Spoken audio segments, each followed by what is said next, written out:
Vamos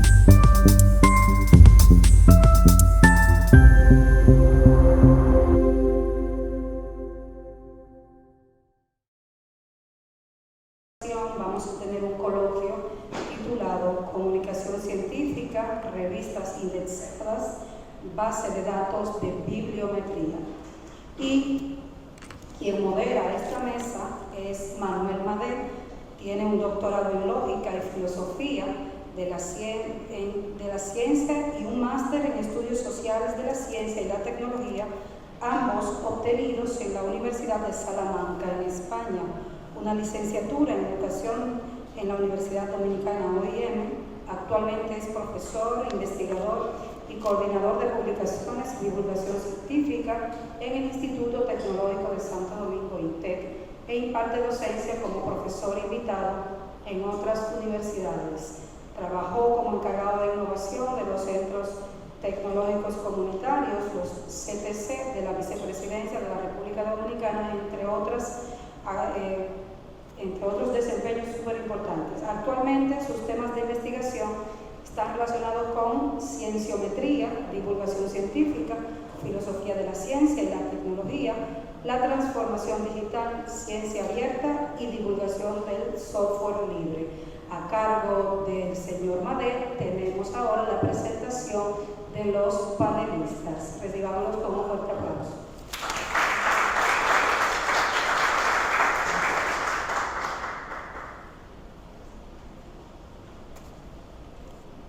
Muy buenas tardes a todos, todas, muchas gracias por estar aquí presente. Le damos las gracias al Ministerio de Cultura y a los coordinadores de esta Feria del Libro que nos han invitado para nosotros debatir y discutir temas de interés, especialmente en este caso, este tema que tiene que ver con lo que es la divulgación científica. En esta ocasión vamos a tener un coloquio en el que hablaremos sobre la comunicación científica, revistas indexadas, base de datos y bibliometría. Hay que entender que la ciencia hoy en día ha sido útil para el desarrollo de la humanidad gracias a su difusión. Porque cuando alguien escribe, cuando alguien publica y deja un escrito, deja un cimiento para que los demás continúen construyendo, y gracias a eso tenemos hoy en día ese desarrollo grande en toda la humanidad. Por eso la comunicación científica es un pilar importante en el quehacer científico.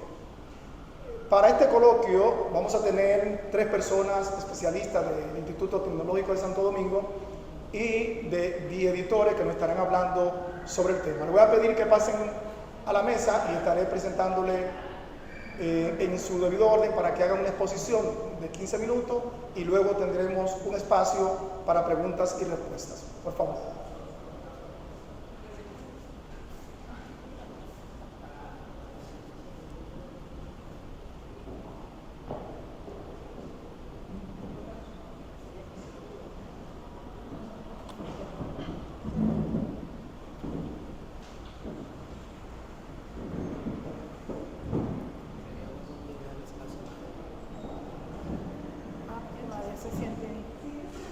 Bien, para iniciar con este coloquio vamos a tener con la primera exposición a la doctora Elsie Jiménez, que nos estará hablando sobre las bases de datos académicas, el valor de las indexaciones de las revistas y los estudios bibliométricos como herramienta para analizar y medir la producción científica. Elsie tiene un doctorado en educación de la Universidad Central de Venezuela, además de ser especialista en gestión de servicios de información de la Universidad Simón Bolívar, y es licenciada en bibliotecología de la misma institución. Actualmente ejerce como directora de la Biblioteca Emilio Rodríguez de Morici en el Instituto Tecnológico de Santo Domingo. Desde este cargo lidera planes de alfabetización internacional para docentes y estudiantes, junto con talleres de formación para la investigación. Es profesora invitada en el doctorado de Ciencia de la Educación en la República Dominicana. Su trayectoria en la Universidad Central de Venezuela incluye roles como profesora en grado y posgrado, coordinadora del doctorado en Humanidades y directora del Sistema de Información Científica, Humanística y Tecnológica. Como autora, sus obras abarcan libros y artículos de revistas. Además, desempeña el papel de tutora de tesis en diferentes niveles académicos y participa activamente como editora y miembro de equipos editoriales de revistas académicas. Es autora de libros y artículos indexados en revistas iberoamericanas importantes y es editora y miembro del equipo editorial de otras revistas académicas, además de la que tenemos en Inter. Con nosotros, la doctora Elsa.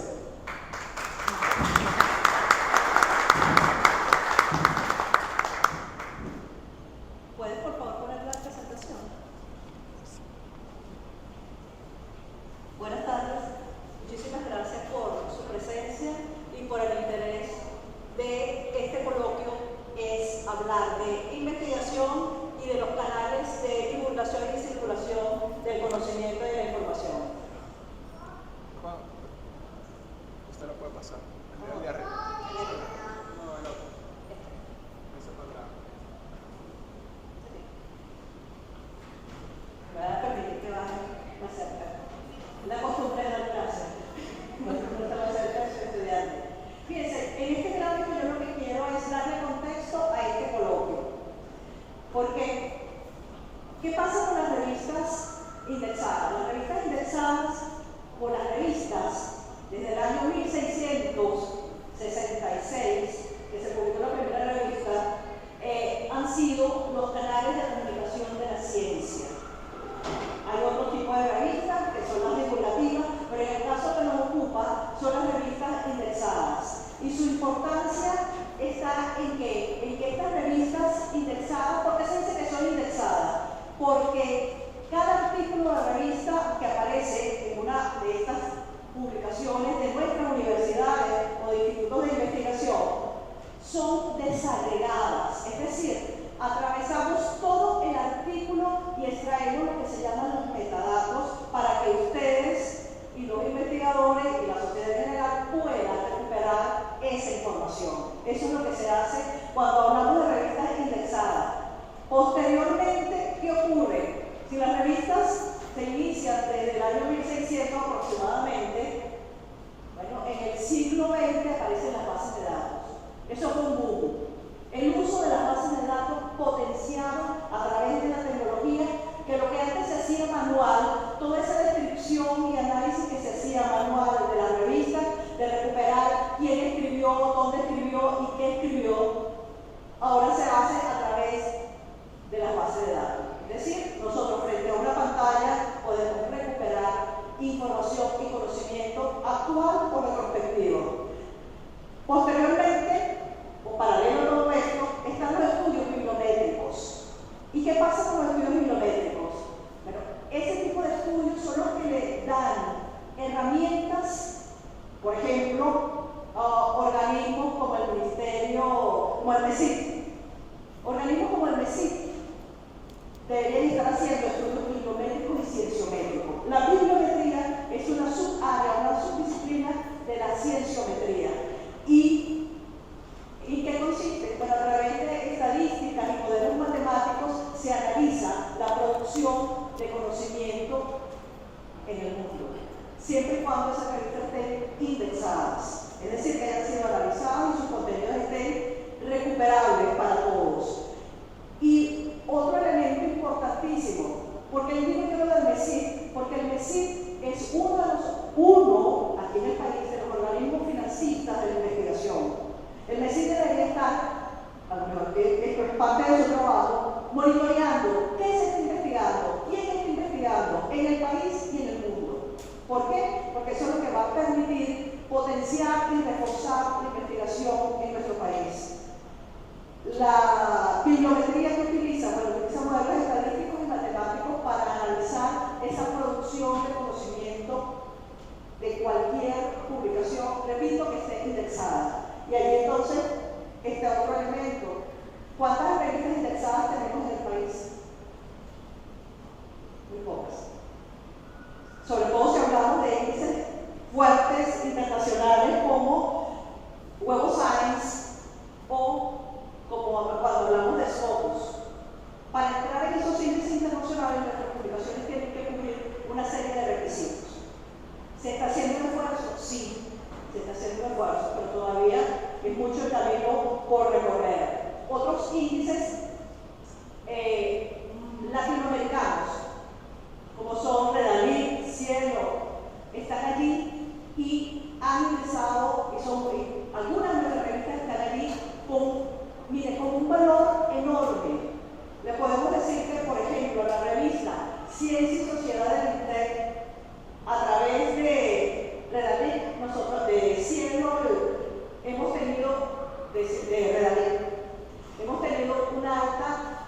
visibilidad, porque parte de lo que las bases de datos nos están dando es visibilidad, lo que se produce en el país, que se está produciendo aquí en la República Dominicana o en cualquier otro país.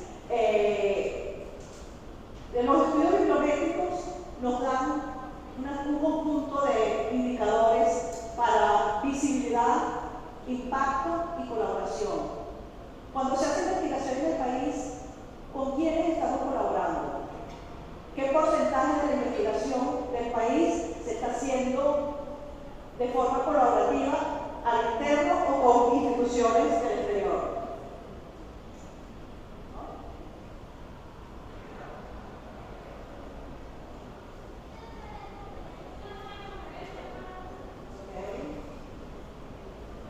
Aquí es simplemente a modo de ejemplo. Si nosotros ubicamos, y aquí es simplemente los resultados que sacamos de Scopus, ¿cuál es la producción de conocimiento de la República Dominicana entre los años 2016 y 2021? Bueno, tenemos que, por ejemplo, hay un dato interesante, más del 50% de la producción académica nuestra es de acceso abierto.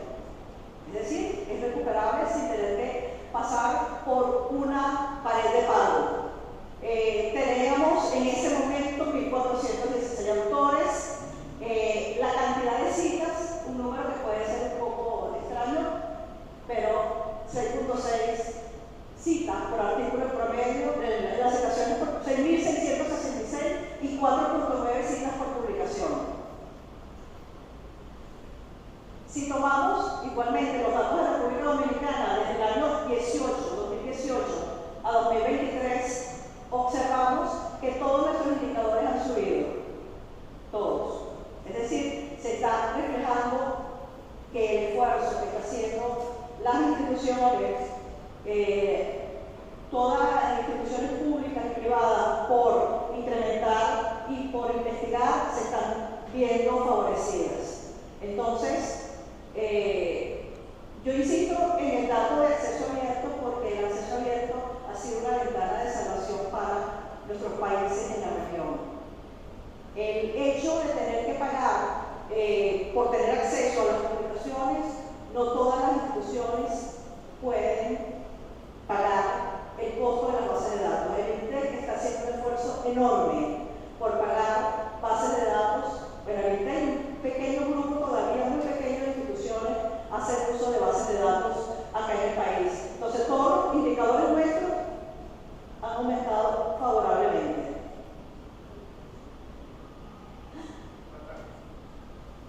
Atrás. Ese es uno de nuestros inspectores eméritos en el INTEC. Pero lo que les quería mostrar es simplemente cuáles son las áreas de conocimiento que más impacto, es decir, donde más se ha publicado en el país. Y salud, específicamente salud, es el área que produce más conocimiento en el país. Atrás,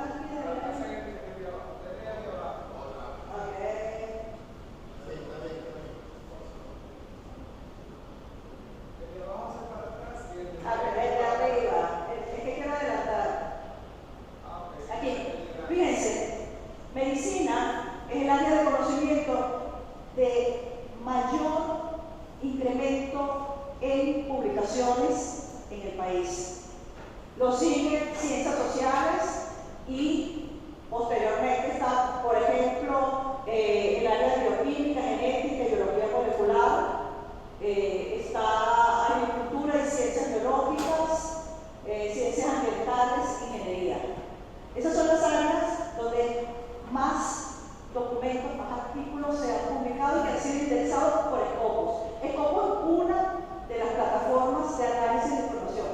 Como vimos, no es la única, pero es una de las de mayor prestigio y en la que se basan muchas instituciones para dar incentivos a la investigación y para promover los esfuerzos de un grupo de grupos de investigadores.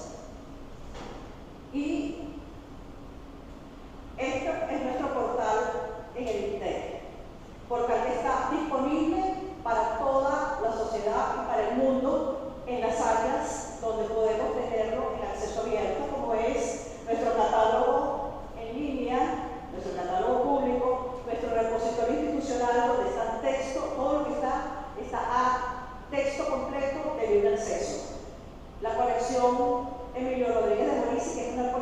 patrimonial, donde estamos haciendo un gran esfuerzo por recuperar la memoria documental del país, mantenerla, digitalizarla y ponerla a disposición del mundo. Los libros electrónicos de bases de datos son de acceso restringido por licencias que nos comprometemos a pagar, y por esa razón tendré que visitar nuestra biblioteca para tener acceso a ellas, las personas que son ajenas al Internet. Entonces, en este contexto, era lo que quería mostrar. Muchísimas gracias.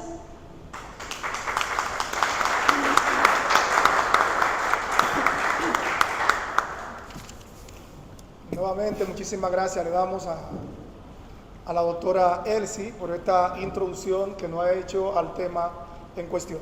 Vamos ahora a pasar a la licenciada María Carla Picón, que es una destacada profesional en el ámbito de las letras y la investigación. Graduada en letras en la Universidad de Venezuela y con un máster en lexicografía hispánica de la Real Academia Española y la Universidad de León, España. Ha forjado una carrera multifacética y enriquecedora con un diplomado en edición académica e institucional del Caro y Cuervo de Colombia. Su experiencia editorial es notable. Picón ha dejado huella como escritora, es poeta también y profesora universitaria. Ha dejado su conocimiento en casas de estudio como la Universidad Simón Bolívar y la Bicentenaria de Aragua, fundadora de Bieditora, de la cual es CEO, un sello editorial independiente en la República Dominicana que se define o se dedica a publicar revistas académicas y libros en diversas áreas del saber. Su participación en proyectos lexicográficos y su contribución al diccionario académico de los americanismos evidencian su compromiso con el lenguaje. Miembro activo de la Asociación Latinoamericana de Estudio de Discurso, ha compartido su experiencia en congresos, simposios internacionales. Reconocida escritora, su galardón en el concurso de poesía Senda, la cual obtuvo el segundo lugar, y sus múltiples publicaciones dan cuenta de su pasión y su dedicación a la escritura y a la academia. Ella nos va a estar hablando de las etapas y las fases de la producción editorial. Con nosotros, María Picón.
Precisamente para garantizar la transparencia en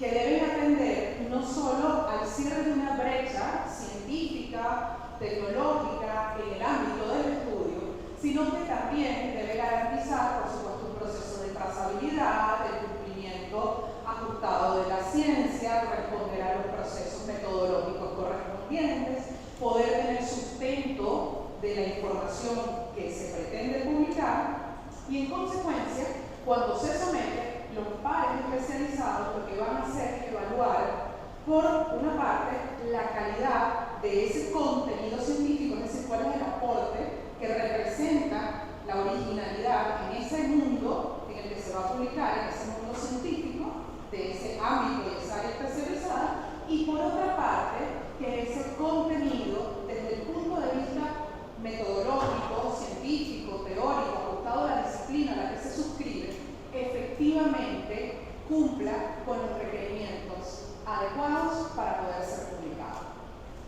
Sin embargo, estos pares normalmente no se meten en asuntos de estilo, de forma, sino en cuestiones de contenido. Y ahí es donde los equipos editoriales, en términos de prensa, entran dentro del proceso. Eso funciona tal cual como un proceso de producción. Una vez que un artículo es evaluado, que es admitido, aprobado por ese comité evaluador, esos pares revisores, ese artículo entra al proceso de edición.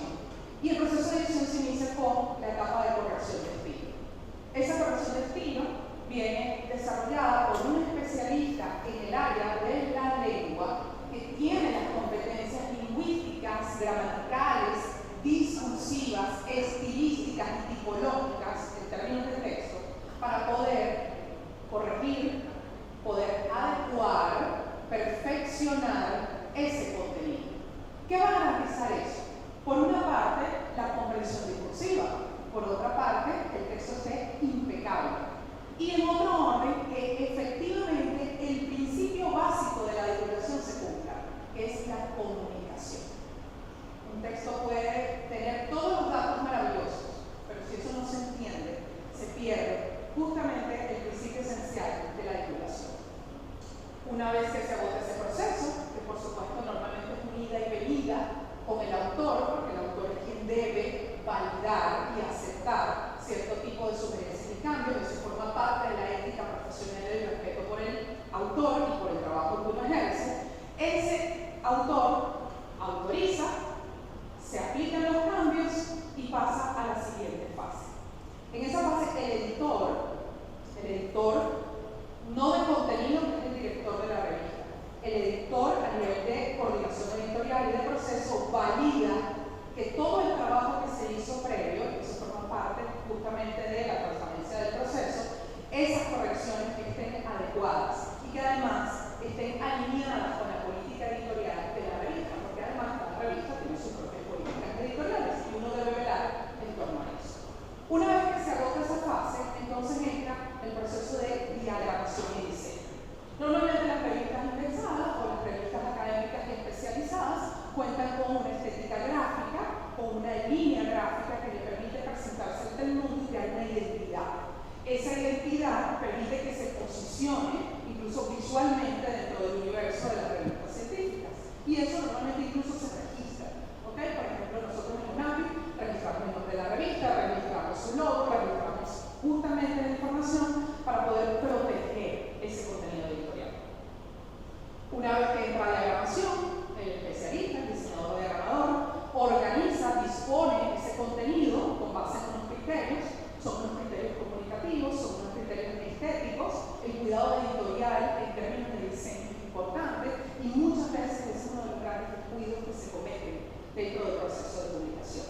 No se toma en cuenta la idea de la página, que para el lector sea agradable, que la información no se porte de manera inapropiada, que las tablas queden bien dispuestas, que las cabeceras, que aparezcan todos los metadatos de los que ya hemos estado hablando de ellos previamente.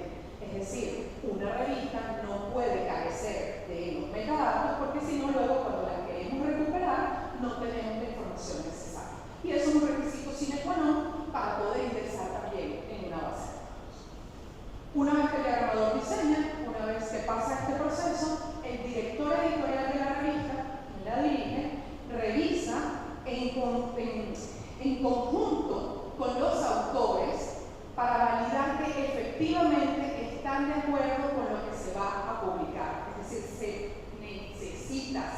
requiere la autorización del autor y del director, porque son las personas que pueden legitimar la publicación de ese contenido. Por su parte, el coordinador editorial o el editor técnico, en este caso a nivel del proceso de preprensa, ¿qué hace? También valida esa maqueta digital para poder garantizar que no hay otro tipo de errores editoriales, errores de contenido. Además eso viene normado bajo alguna norma específica, por ejemplo, norma APA, en el sector salud trabajan con Vancouver, si estamos en el ámbito de lingüística y literatura con MLA, por ejemplo, es decir, en función de eso también se hace un proceso riguroso de validación que garantiza la disminución de los errores. Una vez que agotamos estos procesos, entonces pasamos a dos fases. La fase digital, ahora que podemos publicar revistas de modo digital, los artículos se publican de manera individual.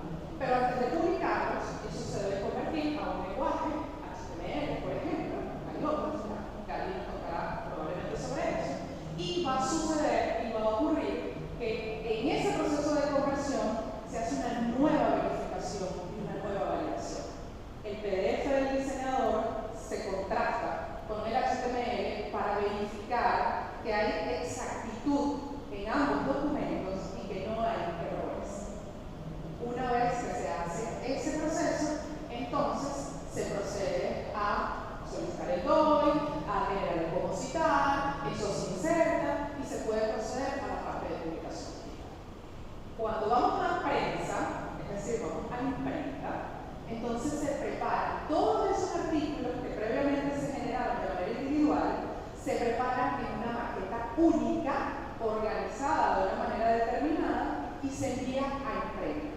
Imprenta hace una revisión, imprenta valida, envía correcciones, se hacen nuevamente esas correcciones y se vuelve a la imprenta. Imprenta envía una prueba de impresión para uno como editor poder comprobar y verificar que la calidad es correcta, la organización del contenido es adecuado, que no hay errores. ¿De qué tipo?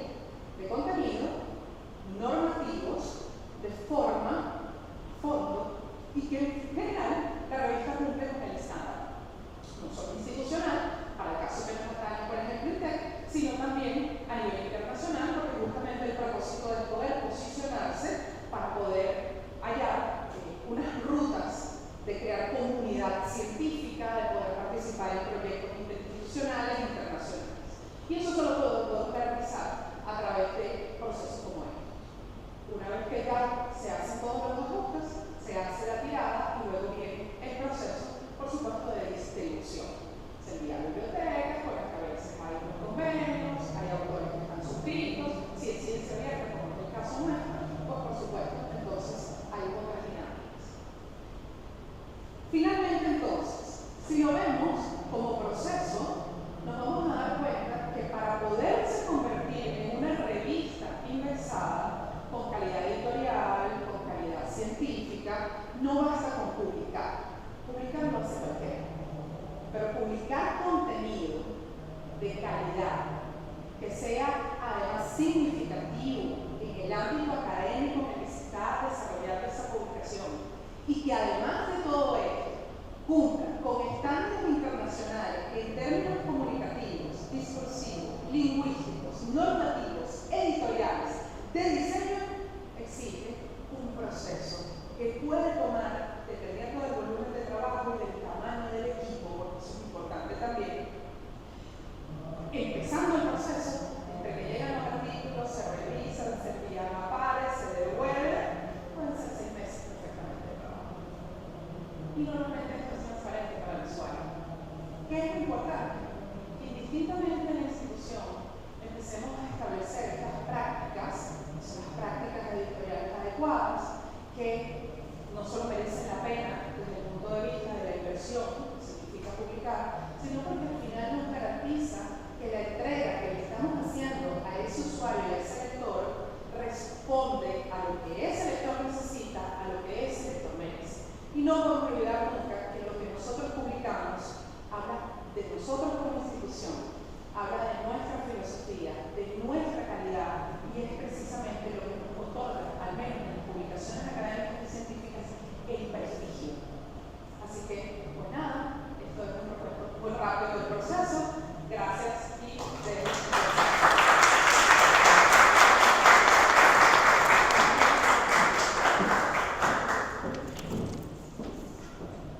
Muchas gracias a María Picón.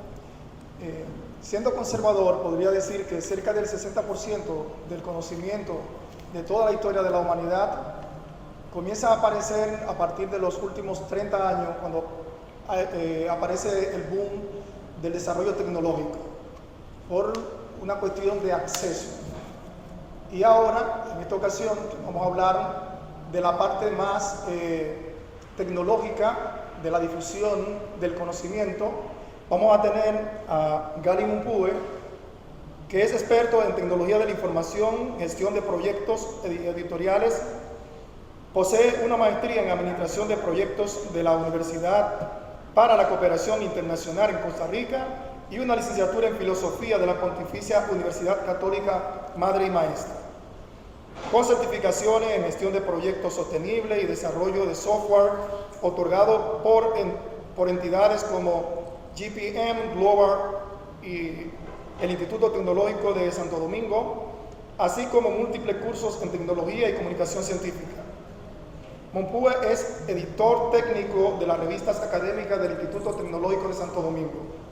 Es miembro del Consejo Directivo de Acceso Abierto Diamante para Centroamérica y el Caribe, Paz, y representa a Redalid y América en la República Dominicana para el proyecto de acceso abierto digital Diamante, Centroamérica y el Caribe. Su rol se extiende como tallerista y conferencista en toda la región, abordando temáticas de gestión editorial en el Open Journal System o OJS y comunicaciones científicas, reforzando su influencia en el ámbito académico y tecnológico. Con nosotros, Gali Mumpue.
Visibilidad de las publicaciones científicas y sostenibilidad editorial. Dos palabras muy importantes: visibilidad y sostenibilidad.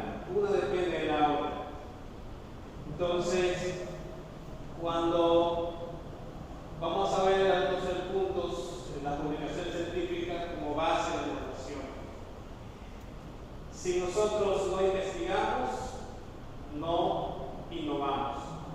Todos los países desarrollados, Estados Unidos, Rusia, China, han logrado el nivel de prestigio a nivel mundial y las potencias en todas las áreas, porque investigan, invierten miles y miles de millones en investigaciones. Por eso, hoy en día son ejemplos de países de grandes innovaciones.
La ciencia que no se ve no existe. Usted puede escribir una poesía, usted puede escribir una novela, usted entonces esa novela lo comparte con usted mismo, lo vea debajo de su almohada, pero no es para usted.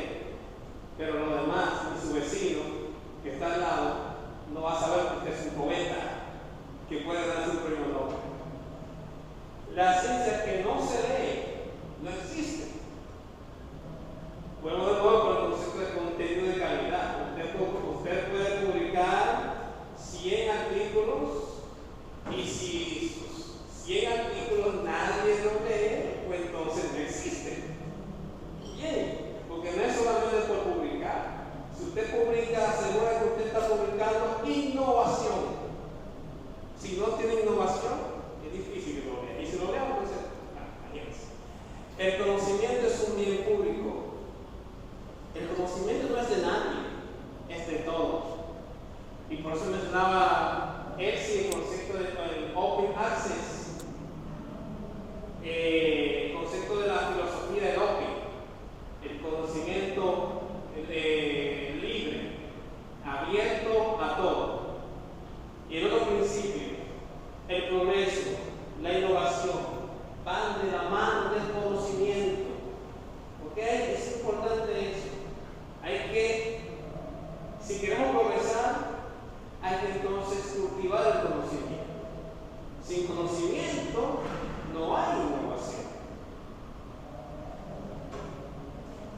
La publicación científica como base de la innovación, señores, con esa metamorfosis, ese cambio tecnológico, la evolución industrial, tecnológica que hemos vivido en estos últimos 50 años, también ha permitido y ha llevado que el tema de la comunicación científica, la gestión editorial también no se quede atrás y le ha obligado a evolucionar.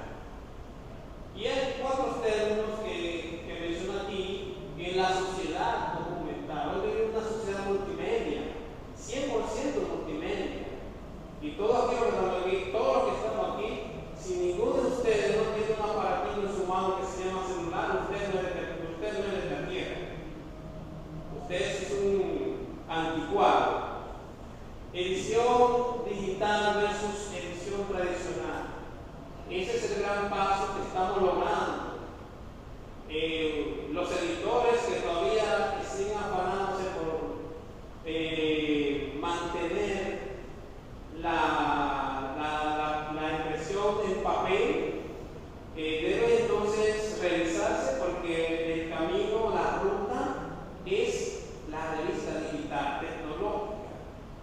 Es donde está metido la mayoría de la población ahora mismo. Está metido en la plataforma de redes sociales, Facebook y otros que conocemos, ¿verdad? Ahí que están metidos. Y las revistas electrónicas de la documentación, cuadernos, todo eso, mencionaba también ahorita hace rato la doctora Elsie, el repositorio de nuestro Instituto Tecnológico de INTEC, donde todo lo que nosotros producimos en conocimiento e investigación, inmediatamente no lo dejamos en un instante allá, en un papel. Automáticamente lo convertimos en digital porque sabemos que ahí que la mayoría de la gente y después llegar a lugar en cuestión de minutos cada vez que publicamos. Entonces, esa transición, las ventajas de esa metamorfosis de ese cambio digital en la revista, la gestión editorial que mencionaba también la colega María, los procesos editoriales. ¿Cuáles son las ventajas, los beneficios que nos da a nosotros la gestión editorial a nivel digital? Bueno, entre ellos, desde el punto de vista, tenemos mayor control de los procesos. Ya no dependemos, por ejemplo, de un correo donde muchas veces nos perdemos, sino que tenemos un sistema, como veremos más adelante, que nos ayuda a nosotros tener una comunicación fluida, rápida, con cada uno de los agentes o participantes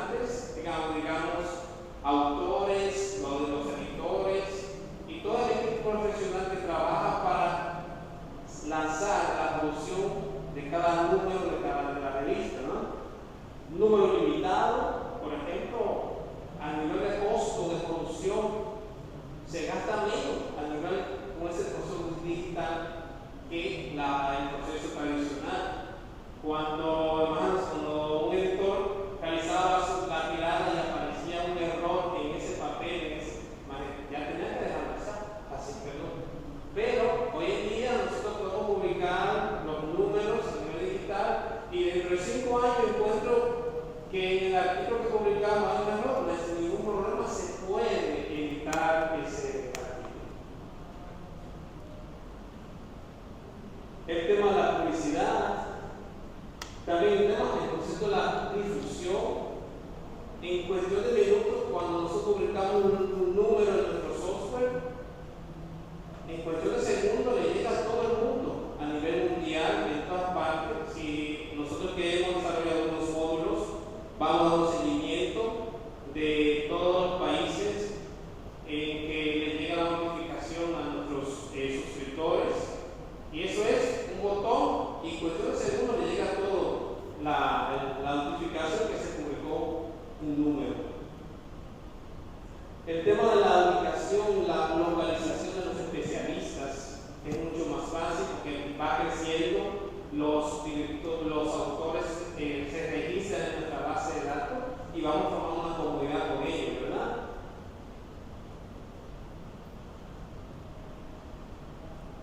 Acá el otro tema que es, como decía al principio, la ciencia que no se ve no existe, la ciencia que se lee, que no se lee no existe. Un ejemplo sobre comunicación científica y sobre todo cuando hablamos de difusión y divulgación. Cuando hablamos de difusión consiste que dos doctores que conocen técnicamente el concepto de la medicina, ellos pueden venir para acá y hablar entre ellos y quizás nosotros no entendemos lo que ellos dicen.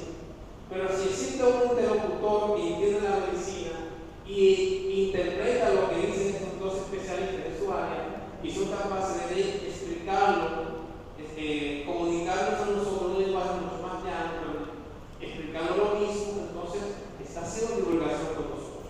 Un ejemplo de ello también tenemos ese gran investigador científico muy famoso inglés, Stephen Hawking, que ese señor era famoso porque era capaz de explicar conceptos técnicos tan profundos que en su lenguaje entre ellos era muy difícil para entender, pero él se encargaba de comunicar a la población a nivel mundial y entendíamos, bueno, más o menos, sobre esa área de investigación. Entonces, la comunicación científica no debe quedarse entre los técnicos. Cuando hay comunicación científica es cuando estos técnicos que logran un invento, una innovación, sean capaces de comunicar a la población sobre esa innovación. Eso es comunicación científica. Como les decía hace rato, al principio, nosotros estamos los tres haciendo comunicación científica con ustedes, comunicación científica con ustedes, divulgación con ustedes.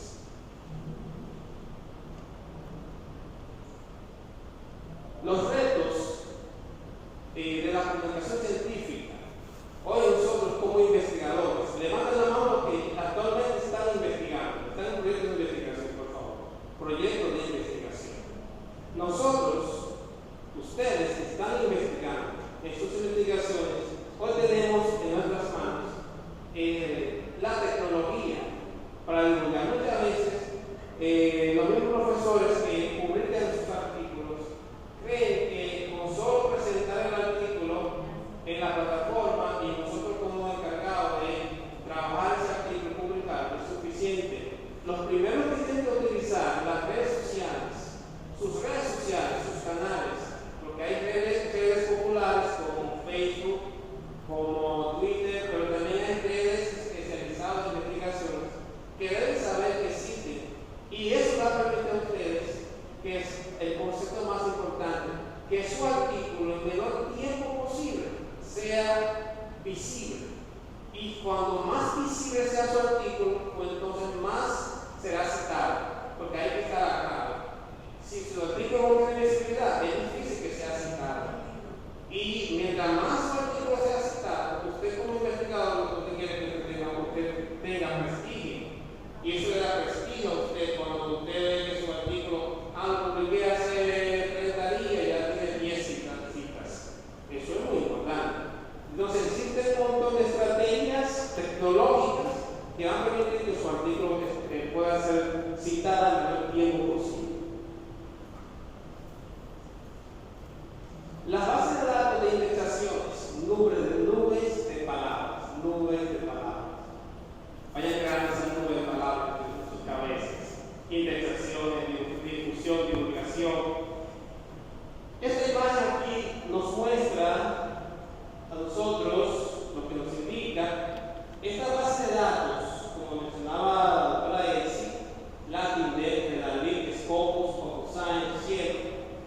son bases de datos que se encargan de medir, de evaluar la importancia y sobre todo la calidad de una base de datos, de una revista científica.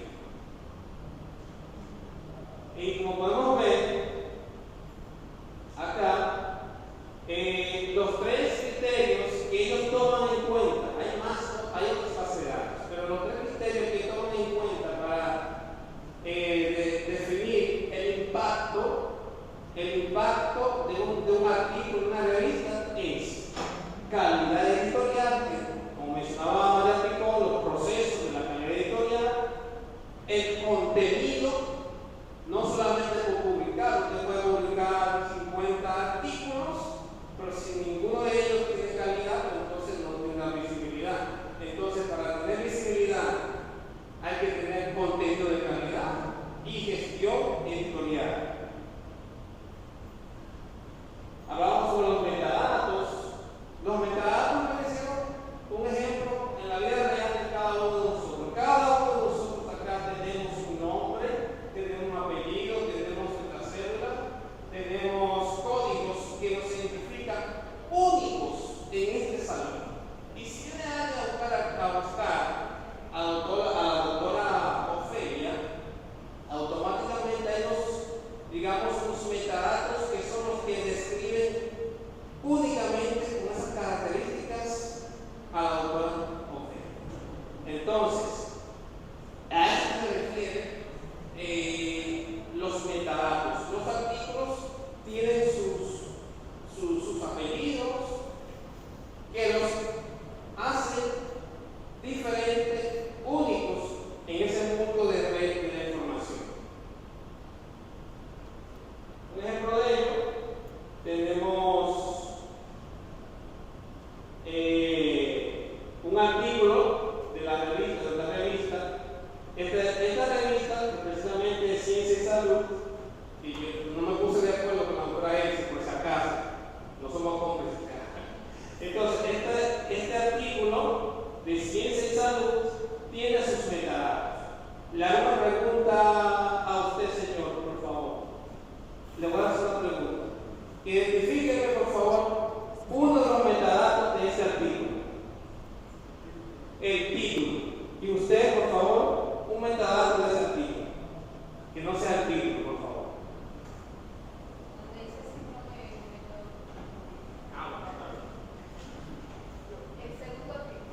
El segundo título.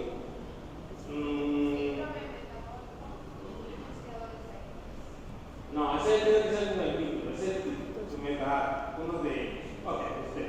La fecha de publicación. Bueno, la fecha de publicación. Otro aquí, otro metadato que identifique a ese artículo. ¿En qué es la República Dominicana? Bueno, si podría ser un metadato. Ok. Pero señores, ¿quién escribió ese artículo? ¿Quién lo escribió? ¿Quién? Los autores, el autor. Y otra cosa importante, el resumen, ¿verdad? El resumen. Y así sucesivamente. El OJS, Open System, que es el sistema que utilizamos, que es Open System, que es open source, gratis. Todos los países, las universidades del mundo, lo utilizan porque cumple con todos los estándares para la revista científica. Ahora mismo, esta imagen nos dice la importancia, la cantidad de descarga que ha tenido en el mundo entero. Nosotros, aquí está todo una imagen sobre cada uno de los roles que interactuamos dentro del sistema para publicar un número. Y bueno, en este caso, la experiencia de nosotros en el INTEC, que desde el 2017 fue que implementamos el OJS y fuimos entonces escalando la evolución y personalizando nuestro sistema OJS. Muchísimas gracias.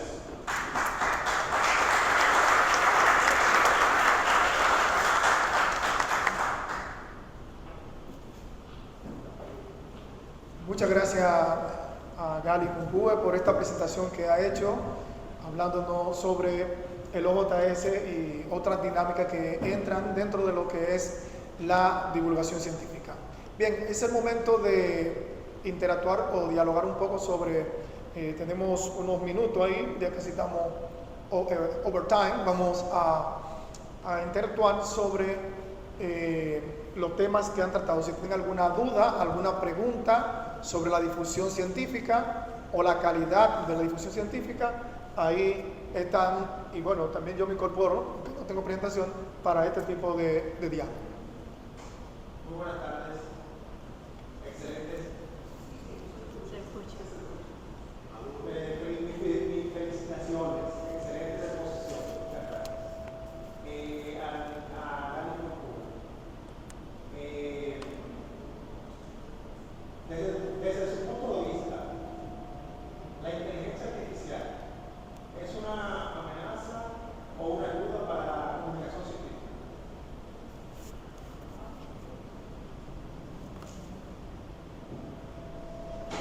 Bien,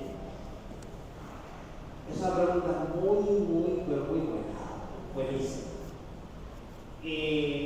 La inteligencia artificial no es una amenaza en este caso de cualquier área del saber, sino más bien que es una forma de ayudar al hombre a desarrollar, digamos, de una manera más transparente y con mejor calidad los procesos tecnológicos. Siempre digo que la amenaza es el hombre, porque la inteligencia artificial, ahora nosotros hacemos la idea como que sabe más que el hombre, pero ¿quién lo ha creado? Nosotros somos porque son algoritmos que cumplen pautas en un código matemáticamente con fórmulas. ¿Quién lo crea? No fue una inteligencia artificial que lo creó, sino que fue el ser humano. Entonces yo creo que la amenaza somos nosotros. Nosotros somos que tenemos que cuidar con regulaciones, con ética, esos procesos tecnológicos. Entonces, la inteligencia artificial para mí es una bendición de Dios. Yo lo veo así. Una manera de poder agilizar el trabajo, hacer más transparentes los procesos. Y bueno, es posible que hay muchos empleos que van a desaparecer, lamentablemente. Bien. Bueno, voy a contar algo sobre eso mismo. Hay un... Después... Sí, aquí. Hay un tema, no he estado en una presentación desde finales del año pasado, en la que no ha aparecido una gente del panel o del público para preguntar eso mismo. Casi todo el mundo está altamente preocupado e interesado por qué pasará con todo este desarrollo de la inteligencia artificial. Y evidentemente, bueno, tratando de comprender lo que preguntaba, sí y no. La inteligencia artificial es sí y no. Tiene las dos vías. Es inevitable que todo desarrollo humano, por ser humano, no traiga consigo también esas debilidades. No hay un desarrollo que la humanidad ha hecho que ha sido completo. Casi siempre quedan algo que agregar, algo que mejorar. Entonces esas mejoras pueden ir en dos direcciones. Número uno, perfeccionarla para que dé un mejor rendimiento. Y número dos, gaps que se desconocen que luego resultan en efectos negativos. Y la publicación científica no está escapa de eso. La discusión que hay actualmente con la inteligencia artificial es la ética, porque sabemos que hay una serie de ventajas enormes, sobre todo para el procesamiento de información, para el acceso a información, síntesis de información, pero en la parte ética, esa es la discusión que hay. Lo que produce la inteligencia artificial es tuyo, es de ella. Bueno, ya hay revistas que taxativamente te dicen si este documento, primero que te lo pasan por los filtros propios, los software que existen para detectar si ese artículo fue elaborado por inteligencia artificial o no. Eso existe, ya eso se puede detectar. O sea, hay una parte ética. De hecho, las universidades, al inicio, en marzo, te estoy hablando de febrero-marzo, cuando se dio el boom, algunas universidades empezaron a rechazar la idea de la inteligencia artificial, casi que se la prohíben a los estudiantes y profesores. Eso es imposible. Es una herramienta, la tienen allí, la tienen a la mano. Y lo que hay que hacer es cómo podemos utilizar esos desarrollos tecnológicos que son alucinantes para beneficio, para disminuir los tiempos de respuesta en nuestras investigaciones. Yo lo veo desde esa perspectiva, pero hay un componente ético que está allí y es una de las discusiones que están actualmente en el tapete.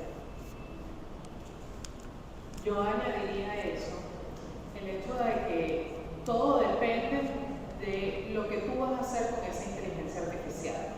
Si haces un uso inteligente de la inteligencia artificial, o te gobierna la inteligencia artificial y te resta tus habilidades y tus capacidades. Entonces, yo voy a hablar quizás de un problema que va más allá, el espacio del aula. Voy a hablar como docente en ese sentido. ¿Cuál es el fin último de la educación? Además de formar ciudadanos y todas estas cuestiones políticas, sociales que están detrás de eso. Desarrollar el ser pensante, el sentido crítico, las habilidades y las destrezas que un individuo tiene para su propia evolución, partiendo desde el punto de vista psicológico, social, físico y aquellas cosas de manera multidimensional que componen al ser humano. Cuando yo me vuelvo esclavo de la inteligencia artificial porque yo no soy capaz de investigar, de indagar, de procesar datos, de cuestionar, de criticar, de generar un discurso, de hacer un análisis, de hacer retrospección, entonces la inteligencia artificial ya no es una herramienta para mi crecimiento y mi desarrollo. Es una, digamos, herramienta que lejos de servirme, lo que está haciendo es perjudicarme. Y eso es parte del problema que reviste el uso de la inteligencia artificial sin un criterio. Entonces, eso es como darle el poder a gente que no tiene capacidad para gestionar el poder. Eso es como darle a un niño algo que no tiene los criterios del cuestionamiento y la formación para poder administrarlo éticamente, por un lado, y por otro lado, inteligentemente. Entonces, esa situación yo creo que es muy interesante porque la evolución es lo más natural. Y justamente somos el resultado de la evolución. Y el desarrollo tecnológico y el desarrollo de la evolución lo que nos ha permitido como seres humanos es transformarnos como sociedades, superar grandes escollos, grandes limitaciones y situaciones que se nos han presentado a lo largo de la historia. Pero si bien es cierto, también sabemos que el ejercicio de esa autonomía del ser humano también hace que pueda hacer un uso inapropiado de ella, incluso en detrimento de su propia existencia. Entonces creo que ahí el problema va más allá de si hay empleo o no hay empleo, si reemplaza, si hay cambio o no, porque hay recursos tecnológicos para superarlo. Cómo yo me apropio de esa herramienta y como ser crítico y pensante la utilizo para mi propio beneficio de desarrollo y para un impacto social positivo. ¿Bien? Gracias. Muchas gracias, Rosa. No.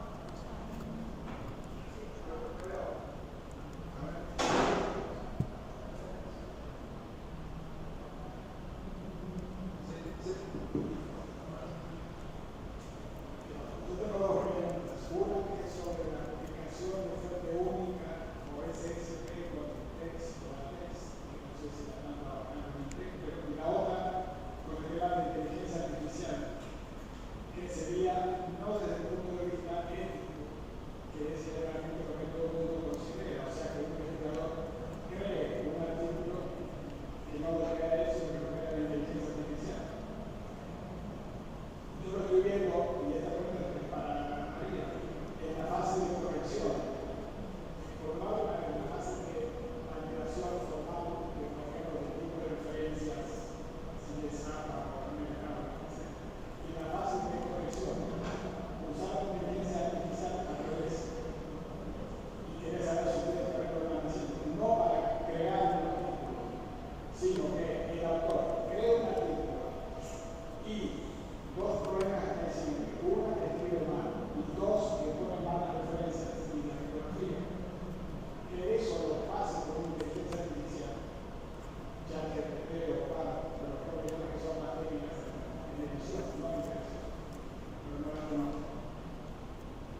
eso presenta su artículo. Entonces, tanto los revisores como el corrector y el editor de mesa van a recibir un texto con mejor calidad. No es que lo creó la inteligencia artificial, no es el problema ético, es una investigación legítima de un investigador. Pero el investigador, que no tiene por qué tener dotes de escritor, se ayuda a la inteligencia para la redacción y entrega algo que no tiene tantos errores gramaticales entonces esa cosa para María porque entra dentro de la parte lingüística y ahí es donde está toda la inteligencia artificial hoy en día. Bien, voy a responder la segunda pregunta, esa que va para mí, la otra se las dejo a ustedes que están haciendo el INTEC respecto a la pregunta que nos hacen. ¿Qué ocurre? Voy a hablar como lingüista. ¿Okay? Hay marcas discursivas que son propias del ser humano y que además son individuales porque son estilísticas de quien escribe. Yo puedo leer un texto y sé si lo escribió la persona o lo escribió inteligencia artificial, porque hay algo en el tono, en esas marcas, en las maneras, en las estructuras lingüísticas, en la sintaxis, en la selección léxico-semántica que se hace de ese contenido, que da pautas y que representa indicadores para saber. Puede utilizarse como un recurso y eso refrenda un poco lo que yo decía antes, en el sentido de que es válido de manera inteligente apropiarse de esa inteligencia artificial para superar limitaciones. El problema es cuando ese discurso en nada se parece a quien yo soy, a lo que yo digo y a lo que yo soy capaz de comunicar. Porque entonces entra una, digamos, diatriba, en ese caso, ¿quién lo dice? Lo dice el autor, que lo que está suministrando es un conjunto de datos a un procesador de palabras, por decirlo de alguna manera, o es el autor con su criterio, con su intención, con su integridad, con su capacidad reflexiva, la que está produciendo eso, texto. Yo puedo dar los mismos datos, el mismo tema, a cada una de las personas que están aquí y los discursos van a ser totalmente diferentes. Aunque existan conexiones temáticas, incluso conexiones discursivas, por además compartir la misma lengua. Entonces, ¿cuál es el punto? El punto es que se puede utilizar como un recurso, y yo estoy de acuerdo en que la inteligencia artificial se utilice como un recurso para optimizar, para mejorar, pero cuando eso reemplaza mi propio discurso y yo solamente suministro los datos, es decir, arrojo información y tú prodúceme un texto A, B, C, D de tal tipo, ¿ok? La huella del autor que se va a reproducir luego en nuevas publicaciones científicas no va a existir. ¿Qué quiero decir con esto? Yo agarro un texto de Jorge Luis Borges y no sé que es de Jorge Luis Borges y nunca lo he leído y yo sé que ese texto es de Borges porque hay unas marcas discursivas y lingüísticas propias de esos textos. Entonces un autor que está trazándose un camino como investigador es un autor que empieza a desarrollar un discurso temático especializado en un área determinada. Si yo de manera independiente le arrojo a la inteligencia artificial datos, él va a generar discursos, pero todos esos discursos no van a tener ese hilo conductor que genera la voz del autor, voz que le permite posicionarse dentro del mundo del discurso. Entonces, por eso digo, estoy hablando como lingüista y como analista del discurso. ¿Qué sugiero yo? Bueno, sí, que los autores se apropien de esa herramienta para mejorar sus textos y luego que lo mejoren, ellos lo retomen y le impriman entonces justamente ese carácter personal. Oye, no, mira, yo no lo diría exactamente de esta manera porque lo que está diciendo, sí, bueno, desde el punto de vista referencial es de ese modo, pero desde el punto de vista de mi visión y de lo que yo quiero transmitir, no necesariamente está expresando lo que yo deseo. Entonces, partiendo de ese principio, sería la forma en que yo entiendo, desde mi perspectiva, que se podría aplicar la inteligencia como un recurso de optimización del discurso, pero no reemplaza el discurso del propio autor. En el momento en que eso pase, entonces la inteligencia artificial procesando datos y convirtiéndolo en texto. Ya no hay cuestionamiento, no hay criterio, y de hecho voy a contar una anécdota. En una conferencia de un analista del discurso, que lo invité a una de mis clases en la universidad, en la maestría, de la Pucamaima, él le pregunta a inteligencia artificial qué piensa ChatGPT, qué piensa él de la importancia del análisis del discurso para la vida cotidiana.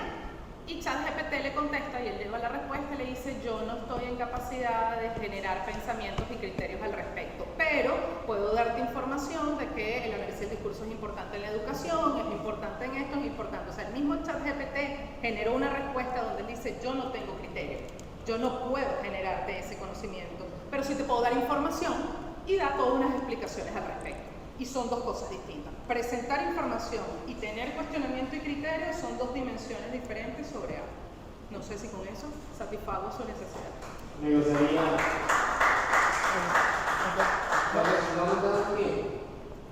Bueno, quiero... Perdón. Mirando esto. Disculpa. Sí, una pregunta. Perdón, es una pregunta sobre el tema. Sí. No, bueno, para que terminemos con la ronda para darle respuesta. Sí, Bien. y después. Con respecto al tema, a la primera pregunta, voy también con el señor ChatGPT. Si yo le, por ejemplo, nosotros, acá yo preparé mi presentación. Si yo le digo a él, por favor, preparamos un artículo sobre visibilidad y sostenibilidad editorial, señor ChatGPT. Yo sé que él va a mandar un montón de informaciones. La pregunta es, ¿dónde que él toma esa información para crearme ese contenido? Esa información lo está tomando de una base de datos que tiene almacenada, una base de datos que está tomando eso. Entonces, el tema aquí de nuevo repetimos, es saber que esa inteligencia artificial tiene una capacidad para recolectar información y darte un contenido, pero no es un contenido natural, es un contenido artificial, donde tú con tu capacidad, inteligencia, ¿verdad?, humana, tienes que crear un discurso lingüístico, como mencionaba María, donde cualquiera que lo lea se da cuenta que ahí hay una huella de un ser humano. Esa es la idea. Incluso cuando esa inteligencia artificial va a revisar si tiene plagio o no tiene plagio, la cantidad de plagio, como tú, va a mostrar una cantidad alta si hay plagio o no hay plagio. Repito, la inteligencia artificial se alimenta de información almacenada. En base a datos, no se me comparte algo mío. Sí, no, claro, contenidos, bibliotecas digitales mundiales, o sea, que están en el mundo. Y ahí forman una información, contenido, se lo construye artificialmente. Entonces, la conclusión de nuestra idea de esta mesa es: podemos utilizar la tecnología, pero con una actitud ética y responsable, reconociendo que esa información va a llegar a otra persona y que además, si usted no tiene la capacidad para demostrar que eso que usted está enviando es suyo, por algún lado, toda la tecnología, en algún momento, la misma tecnología va a demostrar que usted está haciendo trampa. Así que es mejor ser ético y responsable con la identificación. Bien, una cosa. Siempre la inteligencia artificial monopoliza las actividades. Pero bueno, miren, esto lo hago porque realmente tengo ya, antes que saliera el boom de ChatGPT, estoy usándola. Por eso lo voy a hacer. Y también participé en los test de alguna de esas tecnologías. O sea, no que en sí, algo que he descubierto es que a veces, cuando se habla de la inteligencia artificial, a veces se habla de ChatGPT gratuito o de algunas tecnologías masificadas, pero en sí, las optimizaciones que tienen ahora mismo la inteligencia artificial siguen hilos de conversación tan eficientes que hay que ser súper experto para poder identificarlo. De hecho, le voy a dar un dato: la actualización que hizo Turnitin, que es la plataforma de revisión de similitud más usada en el mundo académico, ella hizo su actualización y fue para ChatGPT 3.5 y la hizo en abril. Todavía no han vuelto a hacer el update y ya vamos por ChatGPT 5. ¿Qué le quiero decir? Ahora, hay otro diálogo, otras discusiones que me he encontrado en otro contexto y he leído varios artículos sobre el tema, y es la discusión que no es humana.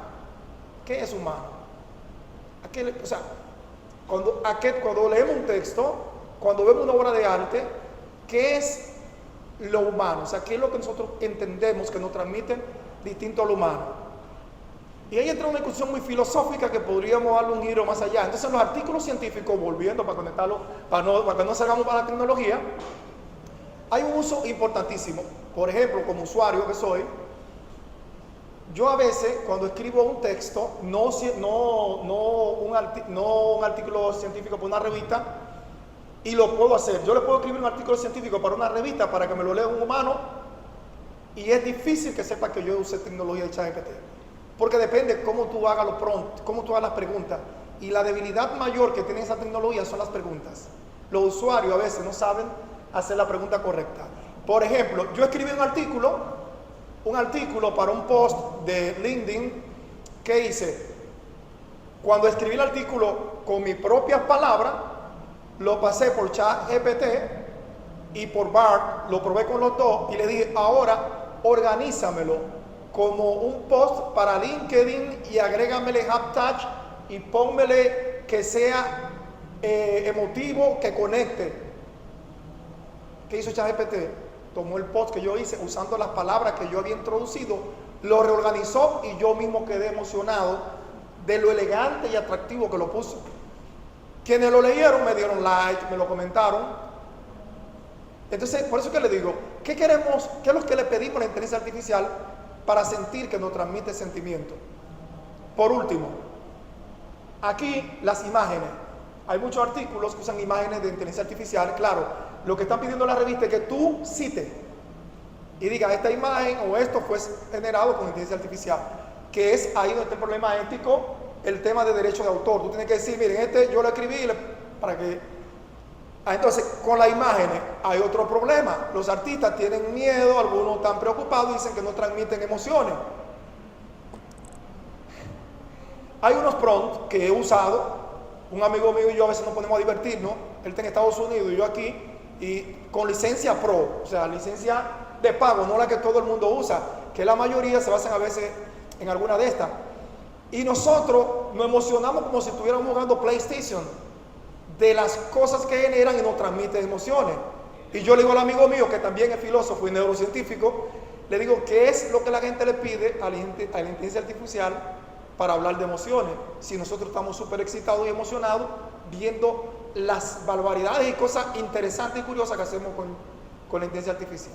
Entonces, yo creo que el discurso, yo creo que hay que reforzarlo más en los aspectos éticos.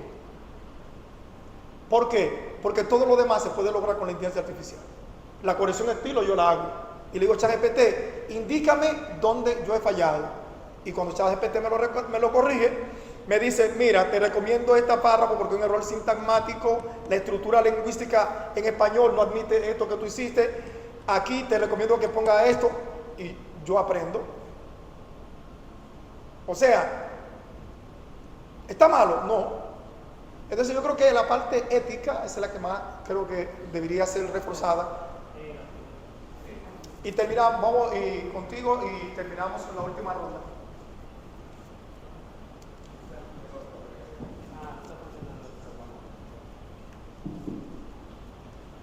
Sí, muchas gracias. Con el tema de las publicaciones tengo una inquietud. ¿En qué aporta una firma invitada cuando esa persona ocasionalmente publica?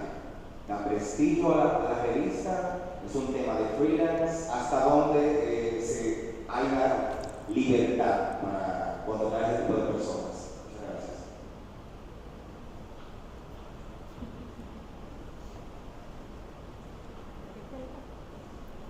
Empieza el caballero. A ver si me queda otra pregunta. El autor, la persona publica, ¿no? Y esa persona le da prestigio a la revista o la revista le da prestigio a la persona. Son personas que ocasionalmente publican. Se refiere a la colaboración. La colaboración.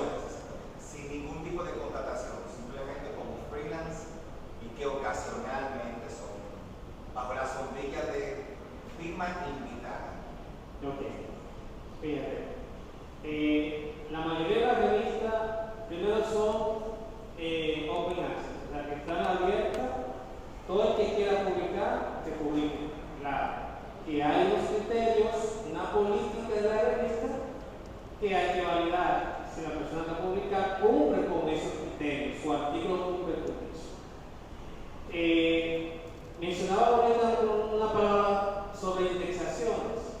Las revistas, por ejemplo, si tú eres un estudiante que va a publicar en una revista, mi recomendación es que identifiques si esa revista está indexada, mínimo una base de datos, como la Quintero, la LIC.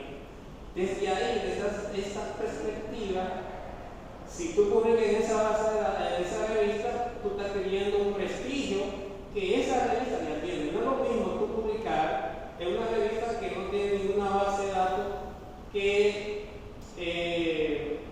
selle la calidad. Todos los autores saben eso. Y por eso siempre ellos buscan en qué revista van a publicar, en qué base de datos están indexadas, si está en Scopus, si está en Cielo. Porque esos sellos de calidad le dan prestigio a la revista, claro, le da prestigio a esa institución, a INTEC, le da prestigio a INTEC saber que Ciencia Sociedad está indexada en NOVA, está indexada en Redalí. Ciencia Sociedad le da prestigio a INTEC y desde luego le da prestigio a todos los autores que logran publicar su artículo. Ese logro pasa por todo un régimen de proceso que hay que aceptar. Mencionaba María ahorita, la gestión editorial. Cuando somete el artículo, el editor de la revista valida y revisa si tu artículo cumple con él. Y luego toda una serie de pasos hasta publicar tu artículo. Al final, tú recibes un prestigio. Igualmente que la universidad, la revista, todos ganamos. Yo creo, rapidito. Yo creo que va a coincidir. Hay varias cosas. Primero, una cosa son los revisores que son colaboradores de una revista y que por lo general no reciben ningún tipo de compensación económica por sus servicios. ¿Qué ganan ellos? Tener acceso de primera mano a las nuevas investigaciones, ganan currículum, ganan prestigio. Y la revista, mientras mejores revisores tiene, con más prestigio, pues por supuesto la revista también a su vez gana. Entonces hay un doble sentido. Esa es una figura. La otra figura está asociada a los coeditores, a las coediciones, por ejemplo, que se hacen interinstitucionales. Nosotros el año pasado, por ejemplo, hicimos una coedición de Ciencia y Sociedad con la Universidad de Anáhuac, con el seminario que ellos tienen allá. Y esa coedición le dio prestigio a ellos, pero también nos dio prestigio a nosotros, porque no solamente es una publicación importante por el tema de contenido, sino que está compartida su producción, incluso el editorial de esa revista está compartido con autores internacionales, profesores, investigadores. Y entonces eso generó una dinámica divulgativa, porque para ellos es importante que se divulgue la revista, el número en ese caso, y para nosotros también era importante. Entonces, invitar a veces a coeditores que lo hacen también ad honorem, ¿ok? Es importante porque la revista se nutre del prestigio que tiene esa persona en el ámbito académico. Pero a su vez, para esa persona a nivel curricular, el poder aportar o participar en un proceso editorial de la producción de un número de alguna revista que esté indexada y que sea prestigiosa, también curricularmente le reviste a él un valor agregado. Entonces, y le da proyección también. Sí, para complementar lo que dice María, la firma invitada siempre se escoge una persona que por su nivel de conocimiento, experticia, es un ícono en un tema determinado. Entonces, invitar a una persona con un nivel de prestigio alto, un premio Nobel, en cualquier área del conocimiento, que escriba, que tú lo invites a que escriba un artículo o un capítulo de un libro, ¿qué significa? Prestigio para la editorial, prestigio para la publicación, porque ya el señor lo tiene o la señora, ya ellos tienen prestigio. Claro, pero se nutre la publicación en sí misma y más lectores van a estar pendiente de buscar la publicación que personas que son anónimas. O sea, los otros portales, que no son premios Nobel y son personas ultra destacadas, bueno, tenemos las bases de datos donde nos pueden rastrear por nuestros metadatos, por allí nos pueden rastrear. Pero la idea es que sea una firma invitada de peso. Para eso es que se cobra. Y se hace normalmente en las publicaciones de cualquier tipo. En esa parte... Gali, disculpa, tenemos que terminar. Ok, ya. Hay que tener mucho cuidado con esa parte porque últimamente, esto es una investigación sobre eso, hay revistas depredadoras que están buscando esas figuras que le pagan para que estén ahí en el staff editorial de su revista y así entonces cobrarle a los autores para que puedan publicar. Es un tema de lo que vamos a hablar sobre un diálogo sobre eso. Es otro elemento, pero esos términos de capital relacional que le da prestigio a ambas partes es muy importante. Bien, muchas gracias. Para cerrar con el tema del prestigio, te voy a dar un tip para que tú lo entiendas fácil. El prestigio es algo que puede estar en 3 instancias. Número 1, algo que tenga el investigador per se. Número 2, o bueno, puede ser un escritor, que no tiene que ser investigador, porque de eso tenemos muchísimos bestsellers. Número 2, la editorial, o sea, la institución que publica puede tener su prestigio ella. Y el número 3 es el lugar de donde se publica. Y el lugar que no sé, y lo menciono porque los colegas mencionaron el autor y mencionaron la revista, el lugar, no es lo mismo tú hacer una investigación en el CER, en Ginebra, Suiza, o en uno de los laboratorios de biotecnología o de tecnología del MIT, o en la NASA, no es lo mismo que hacerlo aquí en Dominicana, ahí en Villamella, estudiando la negritud. O sea, el lugar, sí, no, es la realidad. La ciencia, le voy a dar un dato para que se lo lleven para su casa por si acaso. La ciencia tiene personas sensibles y la ciencia tiene believer. Si no se lo han dicho, sépanlo. La ciencia tiene believer. Donde va Noam Chomsky, que es el único intelectual vivo del siglo XX, o sea, el más importante, ahí viajan la gente a escuchar a Noam Chomsky. Los premios Nobel iguales.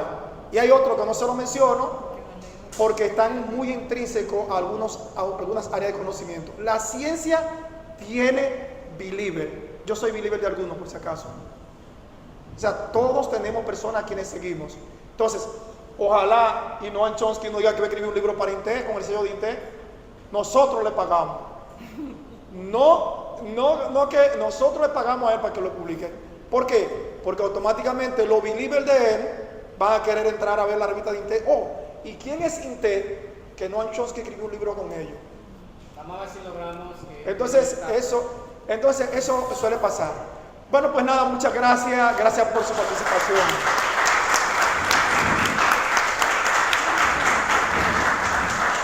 Gracias a los colegas.